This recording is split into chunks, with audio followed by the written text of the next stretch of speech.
So welcome back to my channel. And आज मुझे कुछ मिक्स ड्रॉ करने का मन किया, बहुत टाइम से किया नहीं था। तो specially I love diesel punk style, तो उसमें कुछ ड्रॉ करूँगा। At the same time I will talk about art trends. So अब सुबह उठते हो, you are done with your daily routine. उसके बाद दिन में कभी you get a time, you check a social media, शायद से मोस्ट प्रॉबली इंस्टाग्राम। उधर आपने कुछ सोशल मीडिया पे आर्टिस्ट फॉलो कर रखे हैं एंड उसके बाद you go to the recommended sections and उसमें आपको बहुत सारे आर्ट वर्क ऐसे दिखते हैं जिसमें वेरिएशंस बहुत है, but they are targeting the same और सिमिलर सब्जेक्ट मैटर। तो ऐसा क्यों होता है? लाइक मोस्ट ऑफ द बहुत ज़्यादा लोग एक ही टाइप का सब्जेक्ट मैटर को क्यों टैकल कर रहे हैं? उसमें एक चीज़ है कि एक आइडिया जो इतना यूनिक था that it becomes ordinary. Like उस पर इतने कमेंट्स आए, like I, audience engagement I and definitely बहुत ज़्यादा आर्टिस्ट उससे इंस्पायर्ड भी हुए कि ये आर्ट वर्क देख के मुझे भी कुछ यही स्टाइल में और थोड़ा कुछ ट्विस्टेड टर्न या फिर कुछ यूनिक ट्विस्ट इस पर ऐड करके मुझे कुछ तो प्रोड्यूस करने का मन कर रहा है। Okay, and so we are driven by that and हम उस पर प्रोड्यूस करते हैं एंड हमें करना भी चाहिए।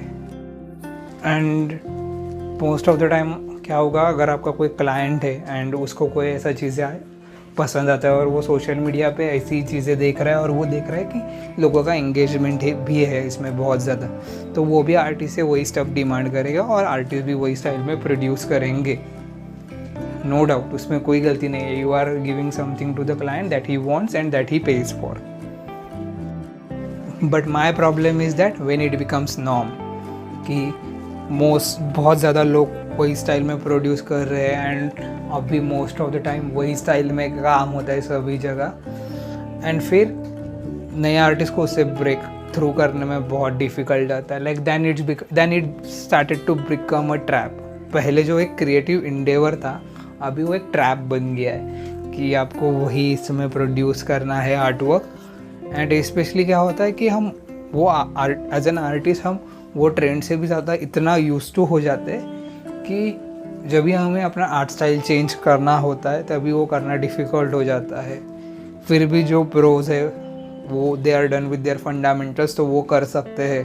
पर स्पेशली जो आर्टिस्ट जिसने अभी अभी चालू किया है एंड वो ये सब चीज़ें देख के या फिर एक स्पेसिफिक आर्ट ट्रेंड देख के इंस्पायर हुआ है एंड फैसिनेट हुआ है रादर, एंड वो वही स्टाइल में आर्ट प्रोड्यूस कर रहा है, तो उसके लिए बहुत डिफ़िकल्ट होगा कि उसका वो आर्ट स्टाइल टोटली चेंज कर दे।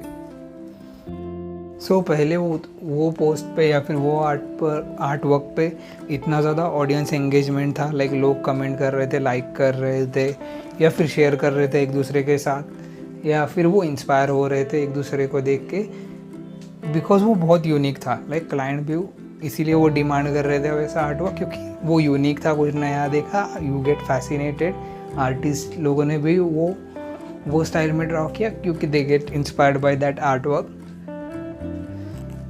But after a certain time क्या हो जाता है, क्लाइंट को ये चीज़ नहीं चाहिए because everyone has that. Artist लोग got bored with it and जो ऑडियंस है वो भी देख रही है कि यही पैटर्न में चल रहा है, तो इसमें नया क्या है अभी। Now no one wanted that because it becomes ordinary. So I have seen that happening in real life. क्या हुआ, एक बार मैं अपने कुछ आर्टिस्ट दोस्तों के साथ इंडियन आर्ट फेस्ट गया था, जो आई गेस मुंबई में हुआ था। एंड उससे पहले भी मैंने कुछ आर्ट गैलरीज में शोज अटेंड किए थे टू गेट सम इंस्पिरेशन और to look at and admire at beautiful art work and have a talk with artist. तो उसमें मैंने कुछ आर्ट वर्क देखे जो थे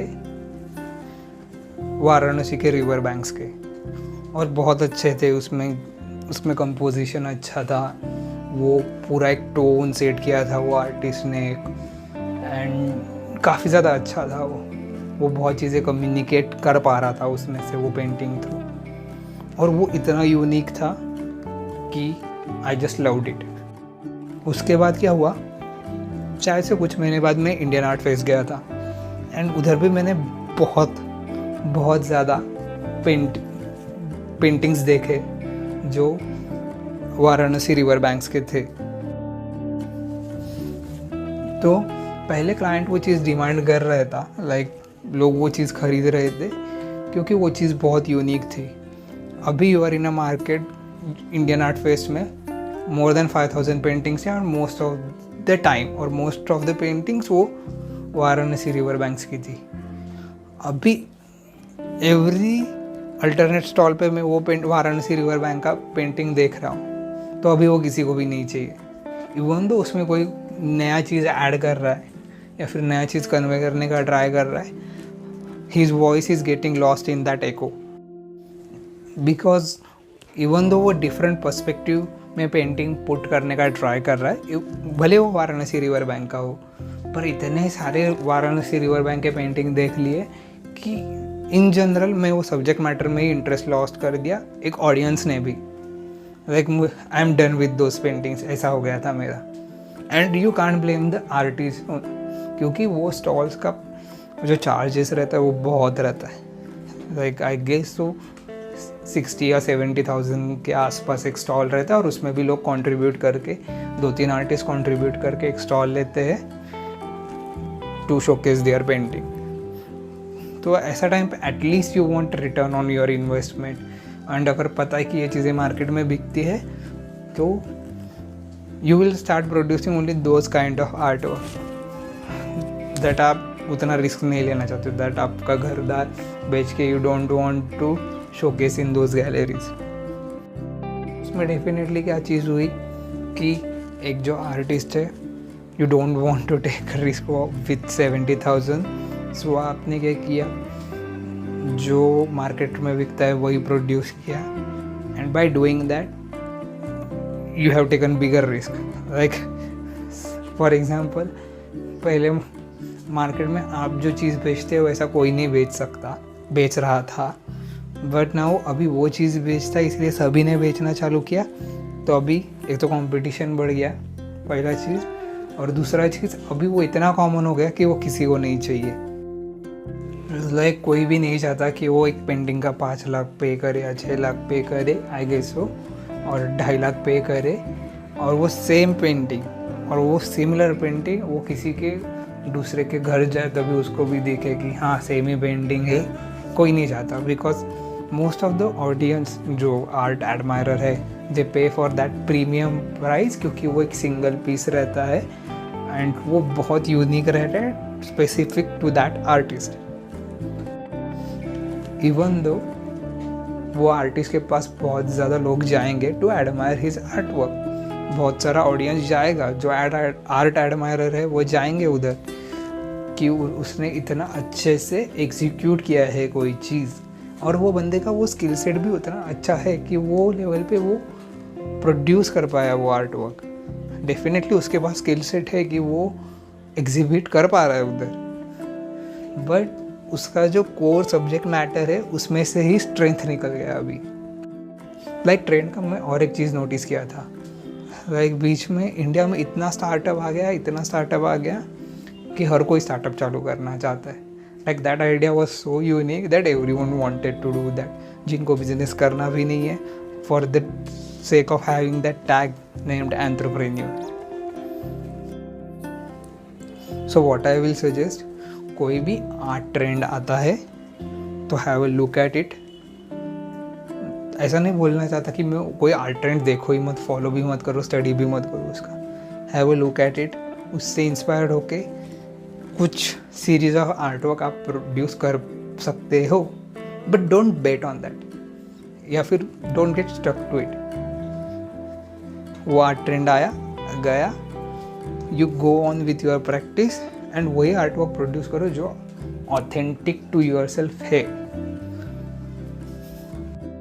लाइक ट्रेंड्स आएंगे और जाएंगे, आप कोई ऑथेंटिक चीज़ प्रोड्यूस कर रहे हो, that means a lot. Even though आपने वो 4 साल पहले आर्ट वर्क प्रोड्यूस किया है और 4 साल बाद अगर कोई भी वो आर्ट वर्क देखता है, still that art work represent the influence you had in your life.